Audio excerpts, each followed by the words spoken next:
final keynote speaker of the morning is Honorable Mike Rogers. As the chairman of the Permanent Select Committee on Intelligence from 2011 to 2015, Chairman Rogers has a comprehensive understanding of where we have been and where Defending Forward will take us. Thank you very much. Appreciate it. Do you have the clicker? Slide clicker? Well, we're looking for the slide. Here we go. Technologically challenged here would be me. Well, good morning. Nothing like the time and slot in the speaking where your coffee wears off and your blood sugar is low right before lunch, huh? This is the time. Yeah, most exciting. First of all, let me compliment the chairman of the Cyber Institute, someone I got to know when he was in uniform, when I was chairman and member in Congress on the Intelligence Committee, Rhett Hernandez, who is just doing a phenomenal job. And Colonel Hall, thank you very, very much for the work that you do. It's great to see someone wear the uniform, so distinguished, and then get out and continue to serve. Thank you very much for that, sir. Appreciate it. And for the cadets, thank you very much for what you are about to do. Some great questions today. I understand the Navy is coming tomorrow. No midshipmen here, right? Yeah, just like the Navy, always a day late, right? Okay. As an Army guy, I'm allowed to say that. It's good. It's all good. Even though my son is in the Navy, so I tried hard. I don't know how I failed so much. You just graduated from the Naval Academy. Huge failure in my life. I'm working through it. Oh, come on, people, for God's sake. Can't be that bad. Okay, let's talk a little bit. I want to talk about some of the changes that are happening and the importance of these changes for several reasons. And we're going to focus a little bit on 5G. I thought Heather did a fantastic job summing up what huge adversarial challenges we have coming in cyberspace. Well, let's walk through where we're going on this whole particular thing. Here we have the land of misfit toys. Yeah, you bet. For those of you who are in the cyberspace, this is where your problem is coming from, especially on the military and government side, but also in the commercial side at levels we've never seen. And we've seen policy shifts by these adversaries that are very concerning. So in the past, everybody had kind of a place. China was intellectually property motivated to steal it. The Russians were government on government cyber espionage for the tool of stealing government secrets. And all of this has changed. Kim Jong-un, my favorite guy, and I love that haircut. I do love that haircut. And even Iran, we've seen policy changes where now they're using their military and intelligence services not only just to steal some secrets, but also to steal money and be disruptive. For the first time, we saw the Chinese actually shut down a manufacturing facility, and people 2 years ago would have said, oh, they'll never do it, right? Not in their interest. They did it. Why? Probably a little tension in the trade war. They decided we can hurt them economically. They're going to flip that switch, right? And they have the capability. So now we're not just talking about worrying about them getting into networks and stealing intellectual property. Now they're actually doing disruptive attacks to hurt the economy. They have all participated in efforts to hurt the US economy in different ways. So what's next? I want to talk about how espionage is changing to that end for all of our land of misfit toys. And so, yeah, there we go. If you look at this, this slide, the one up in the upper left was the Russian operation. They seated about 10 people here. They all took pseudonyms, American names, had great legends, you know, their backstops that they would all look and appear for all intents and purposes Americans. And they had a long 20-year plan. That was in a Russian operation. U.S. doesn't do long 20-year plans and undercover operations. This was really an amazing feat. A lot of people kind of yawned as it went by, but that was an amazing thing. Actually, their kids, anybody American fans here? No? No one watches Americans? Jeez, what the heck is going on in here? My God. Lord have mercy. Well, y'all watched Declassified then. Oh, that's right. That's my show. Boy, you are a tough crowd. That's all I'm saying. No wonder my ratings tanked this year. The reason that was interesting is, since one of the episodes portrayed this, one of the couples that were here for this long-term 25-year operation had their kids, a 17-year-old boy, commissioned as a major in the FSB during this operation, meaning they were getting ready to seat somebody. Remember, born here, Irish surname, that person was going to be a trained intelligence officer to go through the process to get into some government agency. This was really an incredible long-term, and thankfully we got information on the other side of the pond that helped us stop this, or we may have had bigger problems. When you look at some of the other folks in this list, it just goes to show you the efforts that they're going to. The last three on the slide, so the Army reservist, accused of, of spying for China, by the way, trained intelligence officer, trained for that very purpose, went through a STEM program to become a reservist, get a secret clearance, and he was at a university working near very sensitive government information. One of his taskings, right, not steal the blueprints, steal credentials. Think of that, right? The new wave of espionage is human-enabled, getting in to your networks, maybe not by brute force, but by sneaking around the inside, by stealing credentials. Same with Kennedy there, who was a North Korean spy recruited in France. He was not a very sophisticated spy, candidly, and he had another problem. He just wasn't in the meetings that he needed to be. But what did he have access to? Computer systems and IT. What did they want him to steal? They wanted him to steal credentials. Same with Monica Witt, who was a counterintelligence officer for the United States Air Force, who over the course of time specialized in the Middle East, specialized on Iran, and through interactions over time, they were able to find her, recruit her, and one of her big taskings, get us into your network, right? Don't steal the papers and shove them in your socks on the way out the door. Get me into your network. If you think about what that means for espionage and the way it's changing, that has huge implications for all of us in this room. So Huawei 5G, right? Everybody's talking about Huawei and 5G. Who cares? Why should we care? That's why we should care. The US prosecutors probe Huawei on allegations, technology theft, right? We know that they physically used agents, not intelligence officer, but agents of intelligence officer to steal equipment. My favorite Huawei theft story is when there was a company that had a device called Tappy, and it was a robotic arm that was testing the glass tapping on an iPhone, so it could make sure that it could withstand all of the pressure, and they're just trying to make sure it's commercially viable, it can take a beating and still provide you service. They couldn't figure out to steal, to get into the network, and it was pretty well air gap.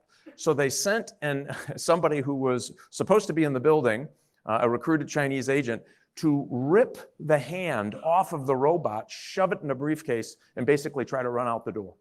I wish I were kidding, right? The theft of Tappy. That's how they were going to get it.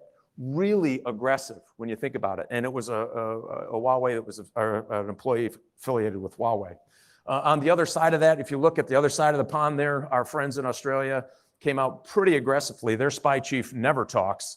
Their spy chief came out and said, hey, Huawei in our networks, big problem. And Huawei wants to build all the 5G that it can get. Well, what kind of things can happen if they control networks? Well, glad you asked.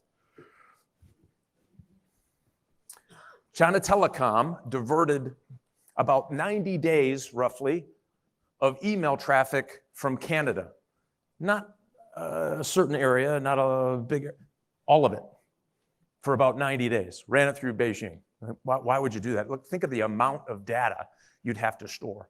Well, imagine if you are already collecting data on Chinese citizens. They have some 900 million files on Chinese citizens and growing.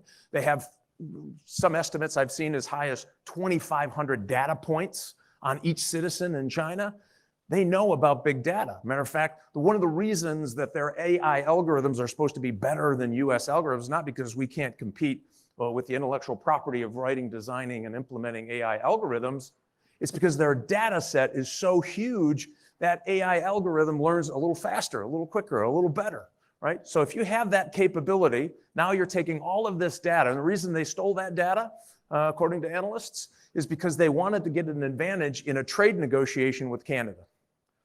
So go through, you take a snapshot, you apply an AI algorithm to find exactly the kind of information you're looking for in that massive amount of data. Boy, as a counterintelligence guy, I was an FBI guy, counterintelligence, you get a little bead of sweat on your forehead thinking, man, if they have that capability, imagine what they can do if they control data all over the world. Makes me nervous. And you think about what that means to the United States military. I'm going to pick on the Navy here a little bit.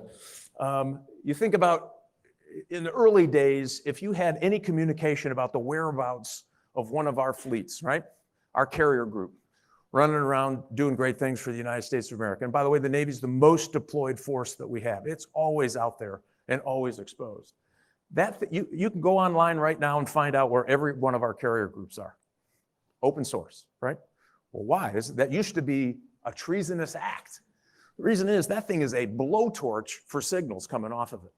Think of all the sensors that are on that ship that just never existed before. There's a lot of stuff on that ship talking to each other, and there's a lot of communications flying off of that thing, everything from GPS to other systems, including weapon system communications, that would allow that thing. There's no way in God's green earth you're going to hide it. Not anymore, right? So you can go online and figure out exactly where they are. And the problem was that our friends in the Navy had a very difficult time keeping people getting into those signals, trying to get around all of those sensors that are, or get into all of those sensors that are on those ships and do bad things, right? Really bad things. Matter of fact, the Navy has changed a little bit quicker some of the other services because they had the inability to stop certain countries from getting into certain weapon systems and causing us trouble. Nobody wants to be on that ship and get ready to push the fire button and nothing happened, right? Huge problem, something people didn't think about. Now, if you think about all the sensors on that ship, all the connectivity that's happening on the ship, a lot of that has for good reason. Imagine if you just start multiplying that surface of attack and threat throughout all of the countries around the world. And that's what's going to happen with 5G in a way that we have just never seen before. And by the way, so the Chinese, we know we're doing this. The Russians have been trying to get on our boats, all of that. And you can read lots of public source information on this. And then the Russians have decided they're going to change their techniques. They might not actually be able to recruit somebody or get through, force their way through your firewall, even though they're the most capable cyber warriors. So they're just going to, come to you. Why not? Let's come to you. This is my favorite case. So the Russians were in a hurry. Remember when they tried to kill the dissidents, or they did kill the dissidents in Great Britain? They poisoned them. So the OPCW was going through and going to do the official investigation and then release the results to the world's public on who was responsible. And I don't know, and the FBI, where you could find a trace on the airplane of the chemical, a flight from Moscow, we would call that a clue. Wow. Blood sugar down, caffeine down. You're thinking, oh my God, would he stop talking? Okay, here we go. So this is why this was an important case. They decided, and it was not great tradecraft. They get 4 kind of burly Russian dudes to fly in, a whole bunch of tradecraft problems. They actually had an embassy official meet them at the airport. Not a great idea, right? People might be interested in, say, embassy employees meeting people at the airport, right?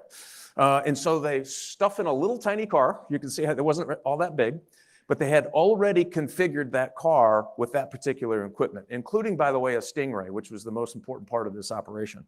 So you get 4 big burly Russian dudes. These are all GRU officers who had cyber training. They stuff into the car.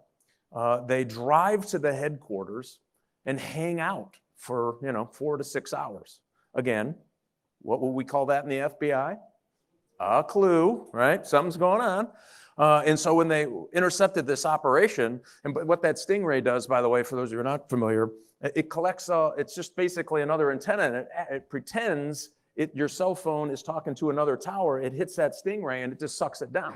So over time, they were getting all of this data coming out of the headquarters, and they had the real-time processor. The computer that they had in there was pretty amazing in its processing capability. And guess what? Over time, over that 4 hours, even though they got caught, they were able to get in because they were stealing credentials and using other tools to get around certainly security firewalls to get into the headquarters, and they were successful. They did it.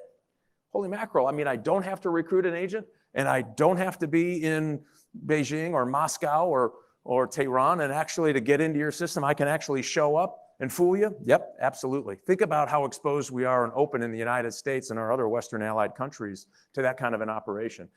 If they weren't in a hurry, they probably would have done it a little better, including, by the way, they found all the receipts for certain pieces of equipment in the trash in the hotel room. If anybody knows anything about intelligence operations, receipts can kill you, literally. And of course, if you know anything about the way military handles receipts, it kills you because of the paperwork trying to get reimbursed for that. Okay, all right. Now you're with me. Okay, good. Now, when it's your money, now I got your attention. I got it. Okay. And so you think the Iranians don't want to be outdone? This was a really significant operation for two reasons. The biggest concern that I have is social media and social engineering. That is fundamentally changing the way I can get at you. When I was an FBI agent, if you could recruit the Soviet code clerk, right, you get promoted immediately, right? You get a brand new FBI car, waxed and everything. It's really amazing, right? Because that was where all the encryption and decryption happened at an embassy. So if you can recruit that clerk to help you understand how that is working inside the embassy, man, that's bonanza. Think about how we do it today. So what we would do is, back then, we would take a profile of life, a pattern of life. We would know everything about them. By the way, that's the way the Russians, even today, you can't get access to a code clerk. They're basically locked in the basement for their entire tour. They will not let them out of the compound for the reasons that guys like me were sniffing around trying to get at them, right? And so they knew that. Well, nowadays, I don't need that. How many IT administrators are there on your network? Probably a dozen. Some cases, 24. This is private sector, government, right? Every one of those persons presents an opportunity and a vulnerability to your system. It's not that they're bad, it's just they become targets for us trying to get in, or bad people trying to get in and around and get into your network. Huge problem. And how do I do that now? Do I have to follow you around and understand where your cleaners are and try to understand all that? Nope. I just go on your LinkedIn page. I go on your social media page. I go into your Twitter feed. I can find out everything about you. And that's exactly how our friends in Iran were able to target these professors doing very sensitive work on behalf of the United States government. They did it at 170 US universities. And I forget the number overseas, but it was somewhere between 90 and 100 different universities. And they did it through the old-fashioned way. I enticed people through watering holes. Hey, Mike, you're really interested in scuba diving. Or Mike, I can see that you were a marathon runner. Now that seems hurtful, people. That just seems hurtful. So, they're trying to find ways and things that you're interested in. And I know all that because I can go online in about 20 minutes and get a really nice profile of who you are. They did that. The Iranians did that, and they were very sophisticated in the social engineering. It got down eventually to about 8,000 professors of interest, and they penetrated those networks through this long socialization process and social engineering process and reeled them in. And they think they stole somewhere between, I think the last number I saw was around $20 billion in uncopyrighted, unpatented research, right? It hadn't gotten there yet. So they just took it all, stole it. It all had military implications. Really, really concerning. And so this whole social engineering coming to a place near you. You look at the generation coming up in cyber and fill in any occupation in the US government or military, their whole life is out there on social media. We know that the Chinese use LinkedIn. There's a really great public report on that recently. We know the Russians use LinkedIn. It's a great place to narrow down your scope, right? I need somebody that works at company A that has access to Y. I can find that profile on LinkedIn. Then I go through this whole other operation we just talked about. Who are their friends? Where do they go? By the way, if I'm a really sophisticated actor, I'll get in and track your phone. I'll know that you go to church on Sunday or you go to synagogue on Saturday. All of that I can figure out with a pretty short time frame in things that used to take us a year, 2 years to try to figure out. And that's how they're getting better at doing this. So when the Iranians are that good, I guarantee you our Chinese and Russian friends who are way advanced and spend lots of time, energy, and money are getting better at it as well. North Korea, this says it all. I love this quote. Cyber warfare, along with nuclear weapons, is an all-purpose sword that our military capability gives our military capability to strike relentlessly. We know that he's invested in this because he needs the cash. hundreds of millions of dollars. So they're not out really trying to crack in your system to steal anything. I probably are, but they're not going to be very good at it. It'll be a little clumsy. But what they have gotten good at is finding ways to steal lots of money. The Bangladeshi bank netted them $80 million, right? And they need that for the sole purpose of putting it back into the government. They're not doing well financially. Anybody buy anything recently that said, made in North Korea? All right. Please talk to me after.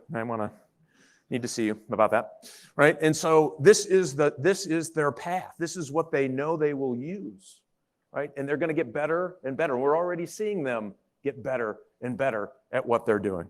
The new tech frontier. This is why this is so important with 5G on the horizon, why everybody's talking about should you or shouldn't you buy really cheap Huawei gear that has some functionality. And oh, by the way, their new tactic is to say, hey, you can have the gear. You don't have to pay $1 for 3 years. Any private company in the world can compete with that? Nope, they cannot. So what is the reason? And Heather talked about 2025 made in China. They also have a data control by 2025. Imagine if what they're doing with their own citizens. Think of this. They have a credit scoring system in China. Last year, remember, everything you do, right? If you get out there and say, President Xi is a rat, right? Whoops, that goes down in your file. That will leave a mark. And so what they were doing last year alone, this is already happening. This isn't Orwellian. This isn't 10 years. This isn't something we should worry about maybe next generation. They prohibited 3 million Chinese citizens from buying a domestic airline ticket or a domestic train ticket because the Communist Party in China didn't think they were living up to the Communist Party standards. Now, if that doesn't make the hair on the back of your neck go up, oh, and really, they want to have access to European data, right? And our European friends love them to death, but they're just folding like a cheap wedding chair when it comes to cheap Huawei gear. I thought that was funny too, but and I love my European friends. I spent a lot of time traveling around the world with our Five Eye partners and others trying to talk through the security problems of 5G and allowing anything to run over Huawei gear. If you control the patch to any piece of equipment, you're going to own that piece of equipment. I'm sorry, that's the way it works. It's a built-in vulnerability.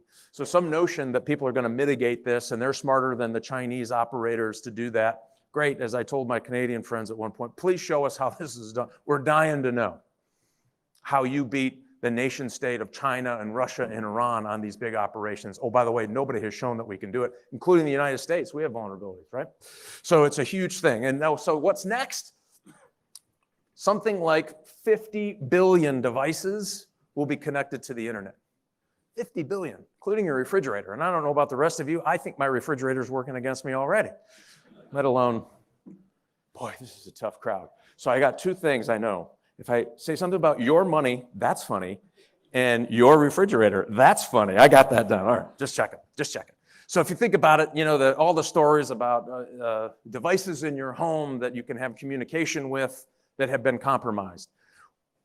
Duh, right? Talking Barbie. I used to have a sextant too, that I would take a talking Barbie and a sextant when I would travel around the country. And the sextant, by the way, in 2017, every new commissioned Navy officer had to learn how to use a sextant. Why? Because what happens if GPS does go out, right? And then you have a just big bobbing ship out there with nowhere to go. They don't know where they're at and where they're going. You try to take a sextant and a talking Barbie through TSA, I'm going to tell you, you're going to have some challenges. So I changed that, and those pull-aside rooms are very, very chilly, is all I'm saying. I think I'm funny. I don't know what's and so if you think about all these devices, every one of those is a new threat platform that's coming at us. And when you add 5G over it, the sheer size and capability and volume and all of the gear that's coming for that is amazing. So all of that gear, oh, by the way, we're talking about supply chain.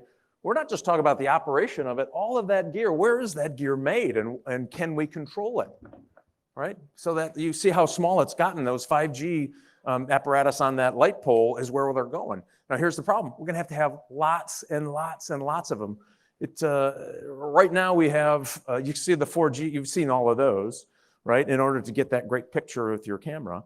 It relies on all of that. 5G means that we're going to have as many as 5 and 6 and 8 and 10 times more of those units in order to make 5G work. You have to be closer together. They're form beams. So what you're going to have to do is shorter distance in urban areas, maybe a little longer in rural areas, but you're going to have lots and lots and lots of it.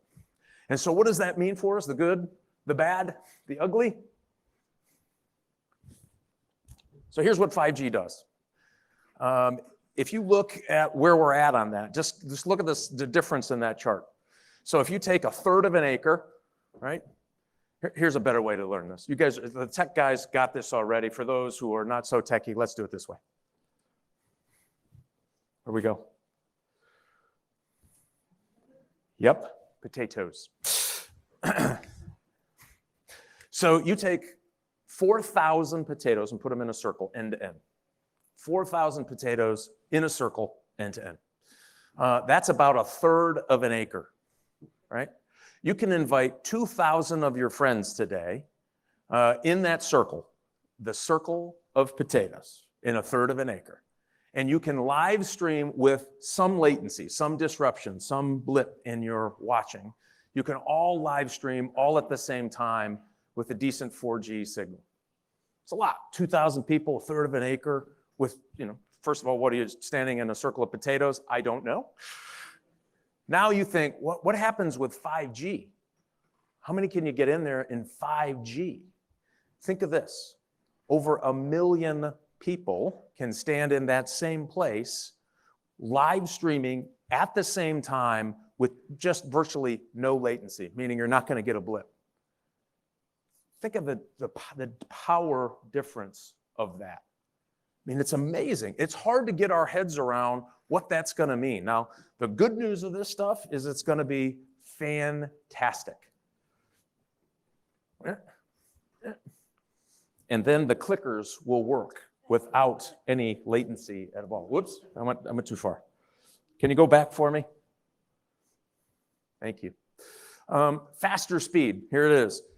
3G, you want to do a movie, you download a typical 2-hour movie, 26 hours to download that movie. 4G, 6 minutes, right? Massive improvement with 4G, massive improvement. With 5G, 3 seconds. Just think of that. I mean, just the time, the speed. And you can think about an interconnected world where you're working SCADA systems that are producing something or running mining operations or running just in the time manufacturing facilities.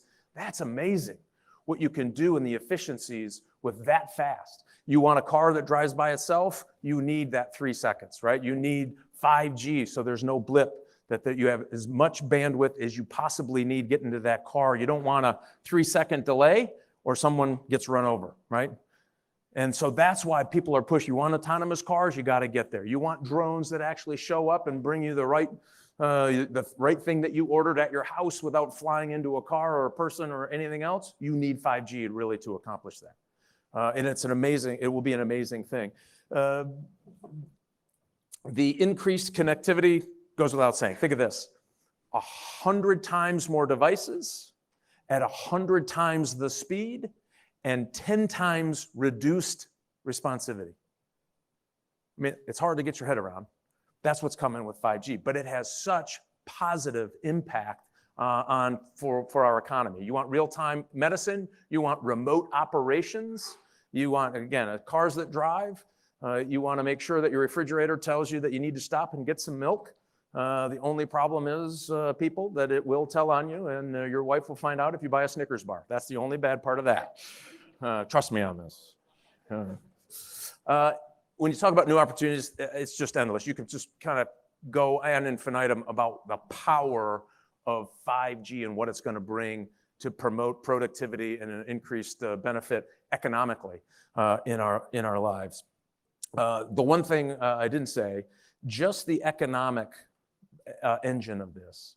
Think of this. They think 3 million new jobs, right, to make all this work, and $500 billion just to the U.S. economy. Just to the U.S. economy. It's amazing. To give you a size of scope, the entire GDP of Colombia is about $350 billion. just to the United States, an additional $500 billion, right? That's why the race is on. That's why the fight's going. Here's our problems. We have been very slow in the United States to a national 5G strategy. I'm on some working groups for this for the government. It is a maddening, slow pace when folks are moving out around us at a very quick pace. Increased digital divide, candidly, when they talk about 5G and it's coming to you, it's really a glorified 4G that the advertisers are coming at you. It does work faster. It has all of those capabilities. It's not really 5G. 5G will be built around urban centers, easier, and probably higher need, and people will be willing to pay for it, right? Do you really need 5G every day in your personal life? Candidly, probably not at least right away. So there's some time for that. And it's going to be purposely built for certain facilities that need that kind of bandwidth to operate whatever business they're doing. You know, mining comes to mind is a big one. They're really excited about this because they want to automate as much of that as they can. You want autonomous vehicles down there doing the hard work under the ground. This is a great way to do it with 5G. You can't really do it without 5G. It just doesn't work as well. Spectrum, huge problem. This is what our big fight is. China's using a mid-band. We're looking at these millimeter waves. Remember, the sheer volume of millimeter wave small stations that we'd have to have is unbelievable. So the cost is huge, the power use is huge, puts us at, I think, a little bit of a disadvantage. The United States military, a particular branch, is not excited about giving up any of its mid-band capability, and for the right reason. I think there's a way through this that we can get there, but we better do it soon. If we wait another 18 months to decide that we're going to free up mid-band and spectrum, we lose. China wins, right? That's where the fight is right now on the ability to do this. The ugly, quickly, China's digital dominance strategy. Listen, I talked about that credit scoring system. We've already seen that they use economic extortion when they have data to their availability or market share. You know, remember, they went into the Netherlands and said, hey, you either put in 5G gear or we're not buying fish, right? You want to talk about an economic problem for the Netherlands? That's it, right? So they're using this economic extortion to get it. They're using data, and you say, well, what does it matter? If they're only abusing their own citizens, why should we care? Well, hopefully that's a self-evident answer. But if not, what if I understand that people in businesses around the world say, like, I don't know, the NBA, I bet I can make them, get down on one knee for $1 billion market. No, that would never happen. Oh, that's right, that happened, right in front of all of us. And so you think about the business that wants to do it. If they sell widgets, guess what? They get to look up, they have all this data, they're looking at the data and saying, listen, on our international score sheet, you didn't score high enough. You don't get to do business with China. You don't get to do business with company X or Y or Z. Huge problem. This is, again, why we're working with our European allies to understand what risk is on the other side of the horizon. Not quite there yet, but we're working on it. And I appreciate our European allies who are here for this particular program. Hopefully we can kind of get there. The two dolls on the top are Kayla, just to give you an idea. They've already moved out, they being our adversarial intelligence services. Those are Kayla dolls. They were actually banned by the German parliament as weapons of espionage, right? So folks were getting into the communication stream between those dolls and the internet, and they were turning them on, the microphones, to listen, and using them as devices for communication illicitly. So that's already happening. So you think your family is there with a doll in the back room, everything's fine. As an old FBI guy, it makes the hair step on my neck that private hackers can get into that too.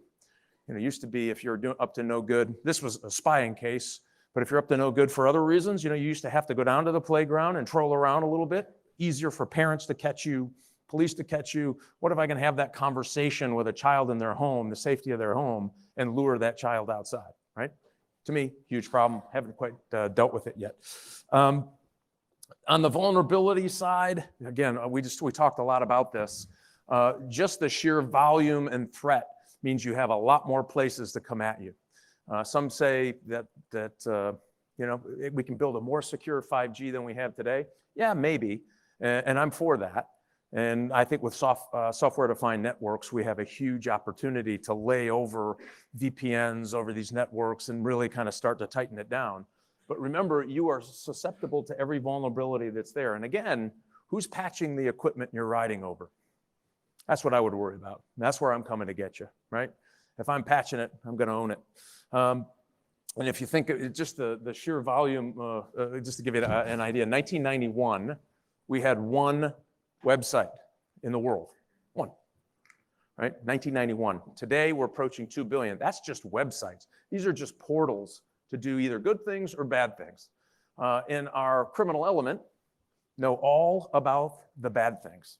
So here we go, old threat, it's new technology, the way we're spying is changing, the targets, the mission sets that they're giving spies is changing, human-enabled cyber operations getting huge. The new technology can be great, it's gonna be a blessing, it's gonna be fantastic, but we're foolish if we don't look at the security implications of this. And we definitely will see this increased risk. Sensors mean risk. And when you think about everything we just talked about doing that's good, it involves hundreds and thousands of sensors per operation. Man, that's just, if you're a defense cyber guy, they're the ones that beat a sweat and you see them shaking in the morning. Those are, what they're doing for a living. It's just really hard to defend against. How we win, very quickly. Here's how we do it. Open up the spectrum. We ought to, just as US government, we ought to say, here's mid-band, we're gonna put it up for auction, go forth and build 5G networks like as fast as you can, and use your own money. Don't ask for the government for the money, go use your own money. You know you'll benefit from this. Open source, meaning instead of a proprietary source code on all the routers and other things, a lot of which the Chinese stole from US companies already, right? Make it open source, make it a commodity. Shouldn't matter. Everybody has to declare what source code's on there. That way it's easier for us to see what bad things happen when they're trying to patch these things, number one. And number two, it allows those things to be worthless, relatively worthless. You can give that away as part of running a network and still make money. And then the real innovation happens when we US innovators and our allies and European allies start developing software-defined networks that lay over this gear. Huge win, I think, for all of us, but it has to happen fast. And the last part, China is controlling the standards bodies around the world. They've invested in sending people to set what the standards are for 5G. I guarantee you it will not be in our US interests or our allies' interests to let the Chinese write these standards. The US government is now kind of getting a clue on this. They're trying to turn it around, but we're a little bit behind the 8 ball on that. And we better do it. You do those 3 things, we're gonna win 5G, and we graduate these young cadets to do really amazing things in cyber warfare, we're also gonna beat them back in the next generation. Thanks for having me.